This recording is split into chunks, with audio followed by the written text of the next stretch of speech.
Notre drôle d'endroit cette semaine est désormais complètement silencieux. Il y a encore quelques mois pourtant, la musique résonnait partout. Les studios Davout, c'est plus de 50 ans d'enregistrement musical et des chansons que vous connaissez forcément.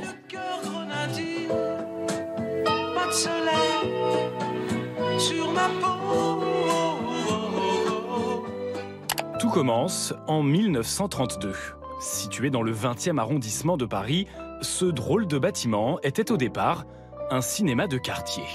30 ans plus tard, en 1965, le son remplace les images. Les studios Davout sont créés et comme un clin d'œil à son passé, ce sont d'abord les musiques de films qui font la renommée du studio. Nous sommes de sœurs jumelles, nées sous le signe des Gémeaux, mi fa sol la. La bande originale des Demoiselles de Rochefort a été enregistrée ici même par Michel Legrand.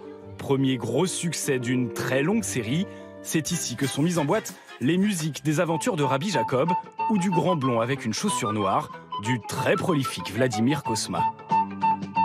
Le studio se forge une réputation d'excellence, notamment grâce à cette salle unique à Paris, 300 mètres carrés capable d'accueillir une centaine de musiciens. Une ville de liberté pour les différents hommes, des valises d'exilés, des juifs errants et des roms, aux mémoires de pogroms, aux grimoires raturés, des chemins d'Erevan, aux sentiers de Crimée. Adieu tristesse, adieu. Durant près d'un demi-siècle, les plus grands sont passés par Davout, de Charles Trenet à Mireille Mathieu, mais aussi Prince, les Rolling Stones ou encore U2. Au total, près de 10 000 disques ont été produits entre ces murs jusqu'à cette année. Avec 50 musiciens, avec 70 musiciens, il n'y a plus de lieu à Paris pour enregistrer, donc c'est terrible. La mairie de Paris a décidé d'y installer une crèche à la place.